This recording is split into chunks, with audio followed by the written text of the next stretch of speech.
एक लंबे समय पहले एक बड़े शहर में बड़ी गंदी हालत में एक गरीब लड़की जीती थी। उसका नाम सरला था। वो अपने माता पिता और भाई के साथ एक छोटी सी घर में रहती थी। उसका पिता शहर में मिल रहे छोटे मोटे काम करता था और इतना ही नहीं, सारा दिन मेहनत करके कमाए हुए पैसों में से आधे पैसे वो दारू में लगा देता था। इसीलिए उनकी घर की हालत दिन ब दिन बिगड़ती गई। ना उनको हर रोज खाने के लिए खाना था, ना पहनने के लिए कपड़े थे। सरला का भाई भी हमेशा भूख की वजह से रोते रहता था और उसकी माँ की तबीयत हमेशा खराब थी। इसीलिए सरला उसके भाई का ध्यान रखती थी। सारे घर का काम भी वही करती थी।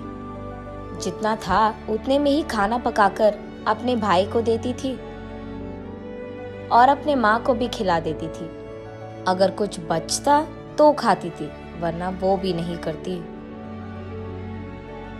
ऐसे दिन बीतते गए और उसकी माँ की हालत बिगड़ता गया। इसीलिए कम से कम 2 दिनों में एक बार भी खाना मिलना मुश्किल बन गया था।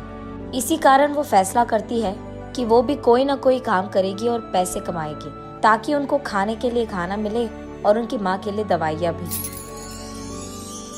उसके बाद वो अपने एरिया में कुछ बच्चों से गुलाब के फूल खरीदती है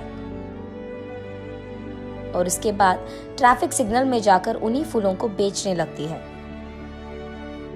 ऐसे दिन पूरा खाए बिना सोए बिना मेहनत करके कमाए हुए कुछ पैसों से वो अपने भाई और माँ को खाना देती थी। बचे पैसों से वो जब अपनी माँ के लिए दवाइयाँ खरीदने जा रही थी, वहां उसका पिता आकर, ये सब खाने के लिए तुम लोगों को पैसे कहाँ से आए? तब सरला घबराते हुए, वो आज पूरा दिन मैं ट्रैफिक सिग्नल के पास फूल बेचकर कमाए हैं पापा। कुछ पैसे बचे हैं क्या? हाँ? कुछ बचे हैं पापा, माँ के लिए दवाइयाँ खरीदने जा रही हूँ।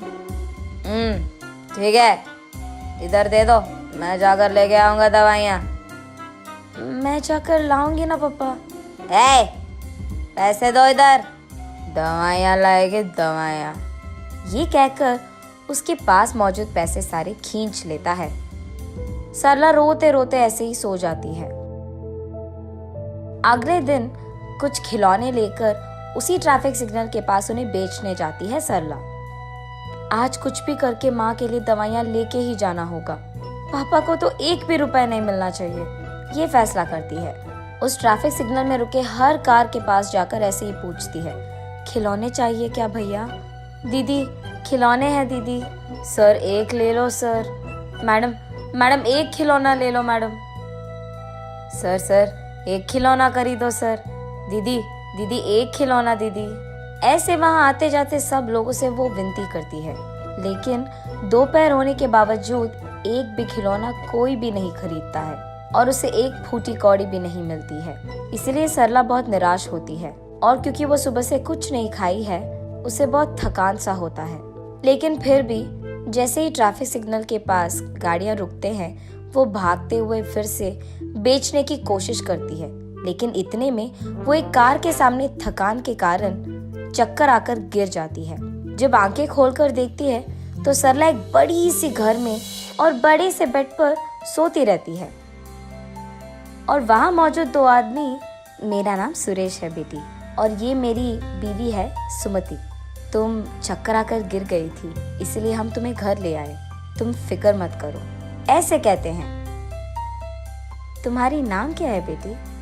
मेरा नाम सरला है, मुझे घर जाना है। तुम कहाँ रहती हो बेटी? हम यही सिग्नल के पास मौजूद बस्ती में रहते हैं। हम तुम्हें खूब पढ़ाएंगे, तुम हमारे साथ रह जाओगी क्या? नहीं, मुझे घर जाना है। मेरा भाई छोटा है और माँ का तबीयत भी खराब है। आज मैंने एक भी खिलौना नहीं बेचा है। कुछ भी करके आज माँ के लिए दवाइयाँ लेके जाना ही होगा। मैं घर चली जाऊंगी। ये कहकर वहाँ से निकलने ही लगती है कि रुको बेटी, तुम्हें जो दवाइयाँ चाहिए वो मैं खरीद दूंगा और मैं तुम्हारे घर के पास भी तुम्हें छोड़ दूंगा। ये कहकर सरला को कार में बिठाकर कुछ दवाइयाँ और खाना खरीदकर सरला को उसके घर में ड्रॉप कर देते हैं। तब उस दिन सरला जो कुछ भी हुआ उसकी माँ को बताती है। अगर वो लोग फिर से दिख गए तो मेरी तरफ से शुक्रिया अदा करो उनका। ठीक है माँ, ये कहकर वो उस दिन पेट भर खाना खाती है और खुशी से सोती है सरला। अगले दिन सुरेश और सुमति सरला के घर आकर सरला के माँ के साथ ऐसे कहते हैं, हमारी भी सरला जैसी ही एक बेटी थी, तबीयत खराब होने के कारण वो गुजर गई। अगर आपको ऐतराज न हो तो आपकी बेटी को हम अपना लेंगे। हम वैसे भी गरीब हैं, कम से कम उसको तो एक अच्छी जिंदगी मिलेगी। ऐसे उसकी माँ को ऐतराज होने के बावजूद वो हाँ कहती है। माँ, मैं नहीं जाऊंगी माँ, तुम्हें छोड़कर नहीं जाना मुझे। ये कहते हुए सरला रो पड़ती है। तब सरला को वो लोग समझकर ऐसे कहते हैं, तुम्हारा सारा परिवार हमारे साथ रह सकता है, हमारे तो रिश्तेदार भी नहीं है और औलाद भी नहीं है, हमारे पास बहुत सारे पैसे हैं और तुम सबका देखभाल हम कर सकते हैं। सरला की माँ को ये बात मंजूर होती है। तब सुरेश और सुमति सरला के साथ उसकी सारी परिवार को उनके घर ले जाते हैं। अगले ही दिन से सरला एक बड़ी पाठशाला में पढ़ने के लिए जाती है और सरला के भाई को खेलने के लिए बहुत सारे खिलौना खरीद कर देते हैं। सरला की माँ को भी एक अच्छी अस्पताल में इलाज करवाते हैं और सरला के पिता को काम करने के लिए एक अच्छी नौकरी देते हैं। ऐसे उस गरीब लड़की सरला को सुरेश और सुमति के कारण एक अच्छा जिंदगी मिलता है और उसके साथ साथ उसके परिवार को भी।